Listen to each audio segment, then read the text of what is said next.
Salamlar hər kəsə. Bu gün danışmaq istədiyim mövzu beyin, bədən, ruh mexanizmasıdır və addımların həyatımızda vacib rolunun olduğundan danışmaq istəyirəm.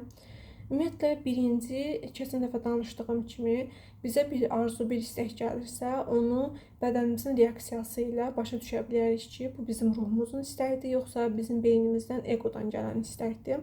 İlk növbədə biz bu arzunu istəyəndə, yəni biz onu düşünəndə bədənimizin reaksiyasına baxmalıyıq. Əgər bu istək ruhdan gəlirsə, yəni qəlbimizdən gəlirsə, demək ki, Allah yaradan bizim vasitəmizlə dünyaya və insanlara xeyir vermək istəyir. Yox, əgər bu işi düşünəndə, bu arzunu düşünəndə bizim bədənimizdə narahatlıq, ağırlıq bir hissləri yaranırsa, demək ki, bu bizim beynimizin, egomuzun istəyidir. Və ona görə də bir şey istəyəndə bunlara fikir veririk. Daha sonra ikinci növbədə gəlir beynimiz. Biz başa düşdük, bu bizim əsl istəyimizdir, yoxsa egodan gələn istəkdir. Amma beyin həmişə komfortu sevir. Yəni o istəmir ki, biz o komfortdan çıxaq, əlavə nələrsə eləyək.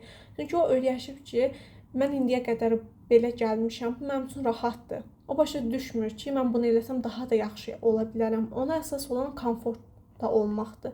Ona görə də bizi o komfort zonadan çıxarmaq istəmir.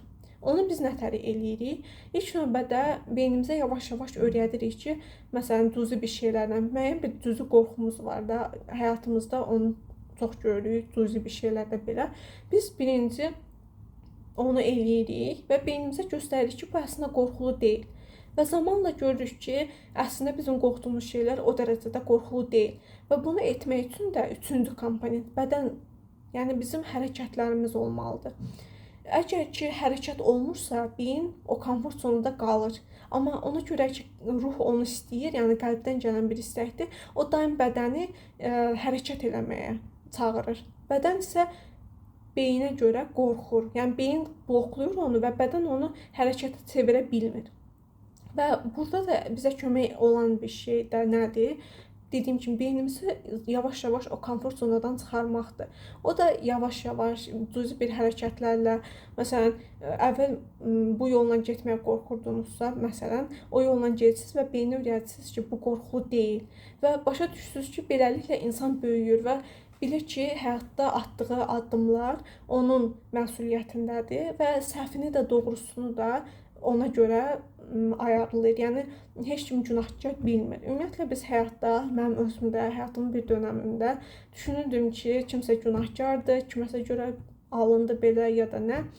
Amma bir zaman sonra görürsən ki, bu qınamaqların axırı olmur. Yəni nə özünə xeyir verirsən, nə də ətrafdakılara. Və həyatını dəyişim istəyirsənsə, sən fokusunu özündə saxlamalısan və özünə və dünyaya necə bir xeyir gətirə bilərsən, bunun üzərində düşünməlisən. Amma bunu da eləyərkən sən beynini ona öyrəşdirməlisən. Dediyim kimi, komfort zonadan çıxmalısan. Belə, ümumiyyətlə bizim daxilimizdə bizim uşaq rolumuz var və bizim böyük rolumuz var.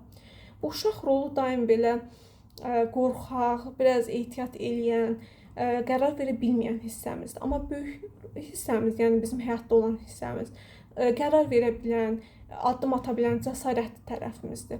Əgər biz o uşağın əlindən tutub o addımları atmasaq, o uşağı öyrədə bilmərik. Yəni o daxilimizdəki uşaq həmişə var. Amma onun böyük bir hissəsi olmalıdır ki, yəni o böyük o məsuliyyəti götürə bilsin, o addımları ata bilsin və o balaca hissəyə, yəni o uşaq hissəsinə göstərsin ki, bunlar qorxulu deyil.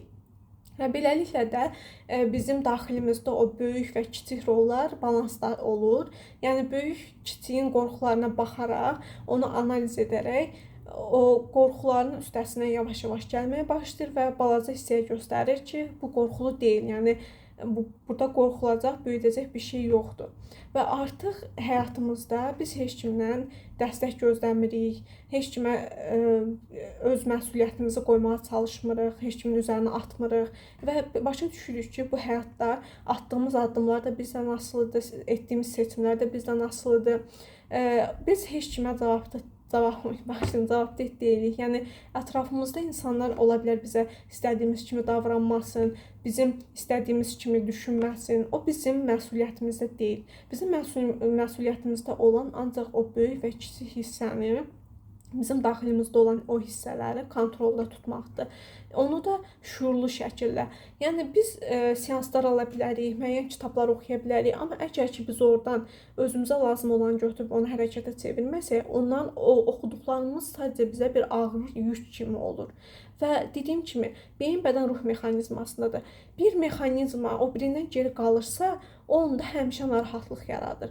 Məsələn, mənim özümdə də olurdu. Mən oxuyurdum, maraqlanırdım, podkastlara qulaq asırdım və bir yerdən sonra gördüm ki, mən həyatımda bunları tətbiq eləmirəm və bu nəyə çevrilirdi? Mənim ağır yükümə. Və o olmasın deyə biz öyrəndiyimiz şeyləri həyata keçirməliyik. Məsələn, mən video çəkməyə belə qorxurdum. Yəni yalan deyim. Yəni hamının qorxusu var, mənim də qorxum var. Amma düşündüm ki, mən başlamasam, yəni mən onu göstərə bilmərəm özümə ki, bu həqiqətən alınar, alınmaz. Mən ancaq o prosesdə görə bilərəm ki, mən kiməsə xeyir eləyirəm, yoxsa yox. Yəni mənim gördüyüm işin kiməsə xeyri var, yoxsa yox. Ən birincisi də mən o prosesdən zövq almalıyam. Yəni nəyisə eləyəndə ilk növbədə o prosesdən zövq alıb almamanıza fikir verməlisiniz. Çünki bizi həmişə yoran gözləntimiz olur. Biz nəsə gözləyirik. Məsələn, bu işi eləyim, bundan bu xeyir çıxsın ya da insana bir müəyyən bir yaxşılıq eləyim, onun qarşılığını alım və bizi həmişə üzən bizim elədiklərimiz yox, bizim gözləntilərimizdir. Ona görə həyatda çalışmalıyıq ki, gözləntidə olmayaq. Bir şey eləyirik, ondan zövq alaq eləyək və yaradan zaten onun qarşılığını bizə verir. Bizim gördüyümüz də olur, bizim görmədiyimiz xeyirlər də olur. Yəni onun qarşılığı həmişə olur. Belə. Bu gün bundan danışmaq istəyirdim. Ümid edirəm sizə də xeyri olar. Belə. Əgər nəsə maraqlandıran bir mövzu olsa, mən məsələn videoya çəkmək hansısa müəyyən bir mövzu gəlir. Mən başa düşürəm ki, bu haqqda danışa bilərəm.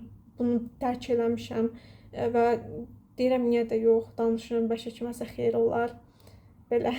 Sağ olun, özünüzə yaxşı baxın.